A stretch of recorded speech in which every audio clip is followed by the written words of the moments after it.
ഇന്ന് ശ്രീകൃഷ്ണ ജയന്തി. മഹാവിഷ്ണുവിന്റെ 9ാമത് അവതാരമായ ഭഗവാൻ ശ്രീകൃഷ്ണന്റെ ജന്മദിനത്തിൽ മഹാവിഷ്ണു ശ്രീകൃഷ്ണ ക്ഷേത്രങ്ങളിൽ വിശേഷാൽ പൂജകളും ചടങ്ങുകളും നടക്കും. ബാലഗോകുലത്തിന്റെ നേതൃത്വത്തിൽ ഉച്ചയ്ക്ക് ശേഷം സംസ്ഥാന വ്യാപകമായി ആയിരക്കണക്കിന് ശോഭായാത്രകൾ ഒരുക്കും. പുലർച്ചെ മുതൽ വൻ തിരക്കാണ് ക്ഷേത്രങ്ങളിൽ അനുഭവപ്പെടുന്നത്. ഗുരുവായൂർ ക്ഷേത്രത്തിൽ നിന്ന് സാനു കെ സജീവ്, അമ്പലപ്പുഴ ശ്രീകൃഷ്ണസ്വാമി ക്ഷേത്രത്തിൽ നിന്ന് സുധീഷ് ഗോപാൽ, ആറന്മുള പാർത്ഥസാരഥി ക്ഷേത്രത്തിൽ നിന്ന് ഗോകുൽ രമേശ് അടക്കമുള്ളവർ ചേരുന്നുണ്ട്. ആദ്യം നമ്മൾ പോകുന്നത് ഗുരുവായൂരിലേക്കാണ്. അവിടെ സാനു തയ്യാറാണ്. സാനു, ഗുരുവായൂർ ക്ഷേത്രത്തിൽ ഇന്ന് വലിയ ഭക്തജന തിരക്കാണ് എന്നാണ് മനസ്സിലാക്കുന്നത്. എങ്ങനെയാണ് അവിടുത്തെ ഒരു ഭക്തി നിർഭരമായ കാഴ്ചകൾ?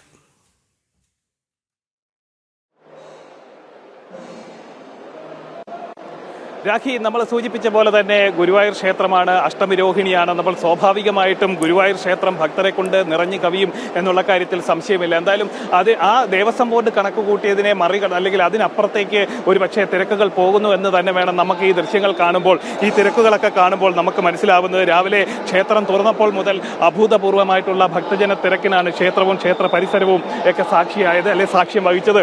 അതായത് ഈ അഷ്ടമിരോഹിണിയോടനുബന്ധിച്ചുകൊണ്ട് വലിയൊരു ഭക്തജന തിരക്കുണ്ടാകുമെന്ന് ദേവസ്വം ബോർഡ് കാലെക്കൂട്ടി തന്നെ കണക്കാക്കിയെങ്കിലും അതിനെ മറികടന്നുകൊണ്ട്, അല്ലെ ആ തിരക്കിനെ മറികടന്നുകൊണ്ടുള്ളൊരു ഭക്തജന തിരക്കിനാണ് ഇവിടെ സാക്ഷ്യം വഹിച്ചുകൊണ്ടിരിക്കുന്നത്. നിലവിൽ ഈ അഷ്ടമിരോഹിണിയാണ്, അതിനോടനുബന്ധിച്ചുള്ള വിവാഹങ്ങളൊക്കെ, നിരവധി വിവാഹങ്ങളൊക്കെ ഉണ്ട്. നമുക്ക് മനസ്സിലാകുന്ന 200-ലധികം വിവാഹങ്ങൾ ഈ അഷ്ടമിരോഹിണി ദിനത്തിൽ നടക്കുന്നുണ്ട്. എന്തായാലും വിവാഹം കഴിഞ്ഞു വരുന്ന ഇവര് നമ്മളോടൊപ്പം ചേരുകയാണ്.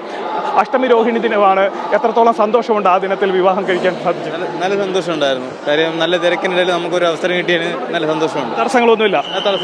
സന്തോഷമുണ്ട്. എന്തായാലും ആശംസകൾ.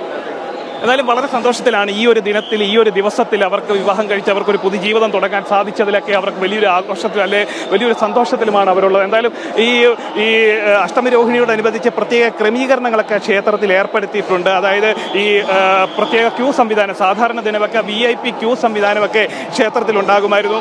അത്തരത്തിലുള്ള ക്യൂ സംവിധാനങ്ങളൊക്കെ ഒഴിവാക്കിക്കൊണ്ട് വരുന്ന ഭക്തർക്ക്, പരമാവധി ഭക്തർക്ക് സുഗമമായിട്ട് ദർശനത്തിനുള്ള ക്രമീകരണങ്ങളൊക്കെ ക്ഷേത്രത്തിൽ ഏർപ്പെടുത്തിയിട്ടുണ്ട്. അതേപോലെ തന്നെ ഈ അഷ്ടമിരോഹിണി ദിനത്തില്, കണ്ണന്റെ പിറന്നാൾ ദിനത്തില് 40,000 പേർക്കുള്ള പിറന്നാൾ സദ്യയും ക്ഷേത്രത്തിൽ ഒരുക്കിയിട്ടുണ്ട്. അന്നലക്ഷ്മി ഹാളിലും ഒപ്പം തന്നെ ക്ഷേത്രത്തിന് തെക്കേ നടയിലെ ഗുരുവായൂരപ്പൻ ഓഡിറ്റോറിയത്തിലുമാണ് ഈ സദ്യയ്ക്കുള്ള ക്രമീകരണങ്ങളൊക്കെ ഒരുക്കിയിട്ടുള്ളത്. അതേപോലെ തന്നെ സ്വർണ്ണക്കോലത്തിൽ വിശേഷാൽ എഴുന്നള്ളിപ്പും ഈ ദിനത്തിൽ നടക്കും. എന്തായാലും അത്തരത്തിലുള്ള ചടങ്ങുകളൊക്കെ രാവിലെ തൊട്ട് തന്നെ പുരോഗമിക്കുകയാണ്. ക്ഷേത്രത്തിൽ ചോറൂണ് കഴിഞ്ഞെത്തുന്ന കുട്ടികൾക്ക് പ്രത്യേക ദർശനത്തിനുള്ള ക്രമീകരണങ്ങളൊക്കെ ഒരുക്കും. അതായത് കുഞ്ഞു കുട്ടികളാണ്. അതേപോലെ തന്നെ ഈ വലിയ തിരക്കിലൊക്കെ അകപ്പെട്ടു പോകാനുള്ള സാധ്യതയൊക്കെ ഉള്ളതിനാൽ അവർക്ക് പ്രത്യേക സംവിധാനം, ക്യൂ സംവിധാനത്തിലൂടെ അവരെ ക്ഷേത്രത്തിനുള്ളിലേക്ക് കയറ്റിവിടുന്നതിനുള്ള ക്രമീകരണങ്ങളൊക്കെ ക്ഷേത്രത്തിൽ ഏർപ്പെടുത്തിയിട്ടുണ്ട്. അതേപോലെ തന്നെ ഈ മമ്മിയൂർ ക്ഷേത്രത്തിൽ നിന്നും, അതായത് ഈ ശ്രീകൃഷ്ണ ജയന്തിയായിട്ട് ബന്ധപ്പെട്ടുകൊണ്ടൊക്കെ മമ്മിയൂർ ക്ഷേത്രം വളരെ പ്രധാനപ്പെട്ടതാണ്. ഈ മമ്മിയൂർ ശിവക്ഷേത്രത്തിൽ നിന്നും പെരുന്തട്ട് ശിവക്ഷേത്രത്തിൽ നിന്നുള്ള എഴുന്നള്ളിപ്പുകളാണ് ആദ്യം ഗുരുവായൂർ ക്ഷേത്രത്തിലേക്ക് ഈ ദിവസം നടക്കുക. മമ്മിയൂരപ്പന്റെ മുന്നിൽ പൂക്കളം തീർത്ത് നിലവിളക്ക് കൊളുത്തി താലമേന്തി കണ്ണനെയും രാധയെയും ഗോപികമാരെയും കളത്തിലേക്ക് ആനയിച്ച് വാദ്യമേള ഘോഷങ്ങളോടുകൂടിയായിരിക്കും ഈ ഒരു എഴുന്നള്ളിപ്പൊക്കെ നടക്കുക. എന്തായാലും ഈ നമുക്ക് ദൃശ്യങ്ങളിൽ കാണുന്ന പോലെ തന്നെ ഈ നടപ്പന്തലുകളൊക്കെ നിറഞ്ഞ് കവിയുകയാണ് ഭക്തരെ കൊണ്ട്. അതായത് ഈ അഷ്ടമിരോഹിണി ദിനത്തിൽ പ്രതീക്ഷിച്ചതിനേക്കാൾ കൂടുതൽ ഭക്തർ ഇവിടേക്ക് എത്തുകയാണ് എന്ന് തന്നെയാണ് ദേവസ്വം ബോർഡിൽ നിന്ന് നമുക്ക് മനസ്സിലാക്കുന്നത്. ഗുരുവായൂർ ദേവസ്വം ബോർഡ് അധികൃതരൊക്കെ അത് തന്നെയാണ് സൂചിപ്പിക്കുന്നത്. അതുകൊണ്ട് തന്നെ ഈ ക്യൂ കോംപ്ലക്സുകളൊക്കെ കഴിഞ്ഞുകൊണ്ട് ആ ക്യൂ ഒക്കെ പുറത്തേക്ക് പോവുകയാണ്.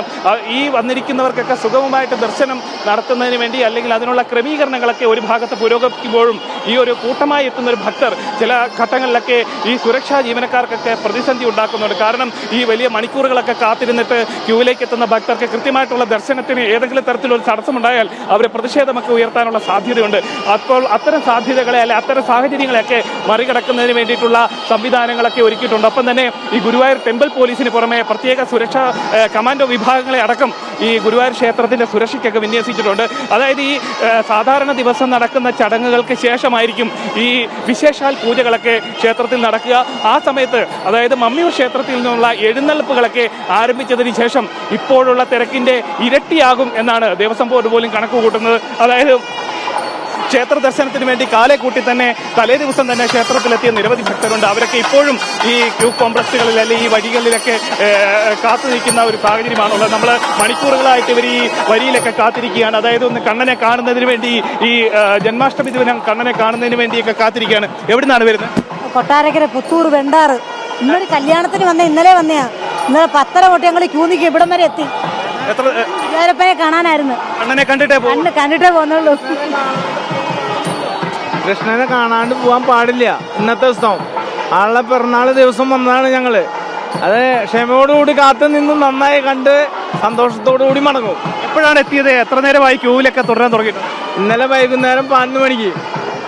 തീർച്ചയായിട്ടും അവർ പറയുന്നത് തന്നെയുണ്ട്, അവരുടെ വാക്കുകളിൽ തന്നെയുണ്ട്. ഇന്നലെ 11 മണിക്ക് എത്തിയവർ, ഇന്നലെ വൈകിട്ട് 11 മണിക്ക് എത്തിയവർ ഇപ്പോഴും ക്യൂവിൽ തുടരുകയാണ്. അവർ കണ്ണനെ കണ്ടിട്ടേ പോകുകയുള്ളൂ. അതായത് ജന്മാഷ്ടമി ദിനത്തിൽ കണ്ണനെ കണ്ട് തൊഴുത് ആ അനുഗ്രഹം വാങ്ങി കണ്ണനൊപ്പം ആ സന്തോഷം പങ്കിട്ടതിന് ശേഷം മാത്രമേ അവർ ഗുരുവായൂരിൽ നിന്ന് മടങ്ങുള്ളൂ എന്നാണ് പറയുന്നത്. ക്യൂ ഒന്നും അവർക്കൊരു വിഷയമല്ല, കാത്തിരിപ്പ് അവർക്കൊരു വിഷയമല്ല.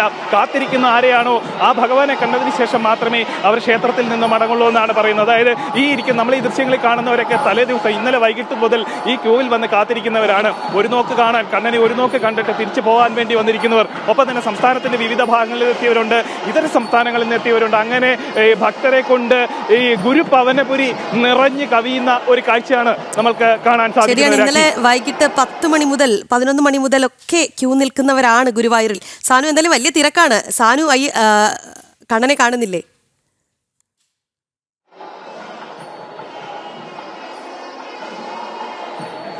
തീർച്ചയായിട്ടും നമ്മുടെ മനസ്സിൽ കണ്ണനുണ്ടല്ലോ, അതുകൊണ്ട് കണ്ണൻ്റെ അടുത്ത് വരാൻ ഈ ദിനത്തിൽ കണ്ണൻ്റെ അടുത്ത് വരാൻ സാധിച്ചാലും ഗുരുവായൂർ എത്താൻ സാധിച്ചാലും എനിക്കും അതിയായ സന്തോഷമുണ്ട്. എന്തായാലും ആ ഒരു എല്ലാവരുടെയും ആ സന്തോഷത്തിനൊപ്പം അഷ്ടമിരോഹിണി ദിനത്തിൽ ഗുരുഭവനപുരിയിൽ എത്താൻ സാധിക്കുക എന്ന് പറയുന്നത് തന്നെ വലിയൊരു ഭാഗ്യമാണ്. ഞാൻ ആ ഒരു ഭാഗ്യത്തിൽ അതിയായ സന്തോഷത്തോടു കൂടി തന്നെയാണ് ഞാൻ ഇവിടെ നിൽക്കുന്നത്. എന്തായാലും ഈ ഒരു നമുക്കിപ്പോൾ ദൃശ്യങ്ങൾ കാണാം. അതായത് ഇന്നലെ മുതൽ കാത്തു നിൽക്കുന്നവരെ ഘട്ടം ഘട്ടമായിട്ട് ക്ഷേത്രത്തിലേക്ക് കടത്തിവിടുന്ന ദൃശ്യങ്ങളാണ് നമ്മളിപ്പോൾ കണ്ടുകൊണ്ടിരിക്കുന്നത്. അതായത് വൈകിട്ട് പല സമയങ്ങളിലായിട്ട് എത്തിയവർ ഇവിടെ ഈ ക്യൂവിൽ കാത്തിരിക്കുകയായിരുന്നു. അവരെ ഓരോ ഘട്ടമായിട്ട് ക്യൂവിൽ നിന്ന് പുറത്തേക്ക്, അതിലേക്ക് ക്ഷേത്രത്തിന് നാലമ്പലത്തിനകത്തേക്ക് കടത്തിവിടുന്ന ദൃശ്യങ്ങളാണ് നമ്മൾ കണ്ടുകൊണ്ടിരിക്കുന്നത്. എന്തായാലും ഈ ഒരു ഒഴുക്ക്, ഈ ഒരു ഭക്തരുടെ ഒഴുക്ക് മണിക്കൂറുകളായിട്ട് ഇനിയും തുടരും. അതായത് ഇനിയും പുറത്ത് അനേകായിരം ഭക്തർ കാത്തിരിപ്പുണ്ട്, ക്യൂവിലേക്ക് കയറാൻ വേണ്ടി കാത്തിരിപ്പുണ്ട്, ക്ഷേത്രത്തിന് പുറത്ത് വലിയ ക്യൂ ഉണ്ട്. അങ്ങനെ അനവധി ഭക്തർ ഇങ്ങനെ കാത്തിരിക്കുകയാണ്. ഓരോ ഘട്ടം ഘട്ടമായിട്ട് അവരിങ്ങനെ ഈ ഒരു ദിനത്തിൽ, ഈ ഒരു സന്തോഷത്തിൽ പങ്കാളിയാവാൻ വേണ്ടി കാത്തിരിക്കുകയാണ്. എന്തായാലും ഇതിനോടകം തന്നെ ഈ കൃഷ്ണവേഷവും രാധാവേഷമൊക്കെ വേഷങ്ങളൊക്കെ ധരിച്ച കുട്ടികളൊക്കെ ഇതിനോടകം തന്നെ ഈ ക്ഷേത്രത്തിലേക്ക് എത്തിത്തുടങ്ങി. ഇനി മമ്മിയൂർ ക്ഷേത്രത്തിൽ നിന്നുള്ളവർ കൂടി ഇവിടേക്ക് എത്തുന്നതോടുകൂടി അതൊരു വലിയൊരു ആഘോഷത്തിലേക്ക്, വലിയൊരു ചടങ്ങുകളിലേക്കൊക്കെ മാറും. നമുക്ക് എന്തായാലും ഇനി വരുന്ന മണിക്കൂറുകളിൽ, അതായത് 9 മണിയോടുകൂടി അല്ല 9 മണിക്ക് ശേഷമായിരിക്കും ആ ഒരു ഒഴുക്ക് ഈ ക്ഷേത്രത്തിൽ നിന്നുള്ള, മമ്മിയൂർ ക്ഷേത്രത്തിൽ നിന്നുള്ള എഴുന്നള്ളത്തൊക്കെ ആരംഭിച്ച ശേഷമായിരിക്കും ആ ഒരു ഈ ഒഴുക്ക് ഈ ക്ഷേത്രത്തിലേക്ക് ഉണ്ടാവുക. അതിനു വേണ്ടിയിട്ടുള്ള സജ്ജീകരണങ്ങൾ, ഉറിയടിയുണ്ട്, അതേപോലെ തന്നെ പ്രത്യേക ഗോപിക രാധ നൃത്തങ്ങളൊക്കെ ഉണ്ട്. അങ്ങനെ വലിയ സംവിധാനം, വലിയ ചിട്ടവട്ടങ്ങളോട് കൂടിയ ചടങ്ങുകളൊക്കെ ഇവിടെ ഇങ്ങനെ തയ്യാറായിട്ടുണ്ട്. അതിനു വേണ്ടിയിട്ടുള്ള ആ കാത്തിരിപ്പിലാണ് ഭക്തരെല്ലാവരും. ശരി സാനു, എന്തായാലും വലിയ തിരക്കാണ് അവിടെ. കണ്ണനും രാധമാരുമൊക്കെ ക്ഷേത്രാങ്കണത്തിൽ നിറയുന്നുമുണ്ട്. എന്തായാലും തിരക്ക് ഒഴിയുമ്പോൾ സാനുവും കണ്ണനെ കണ്ട് മടങ്ങുക എന്നാണ് പറയാനുള്ളത്.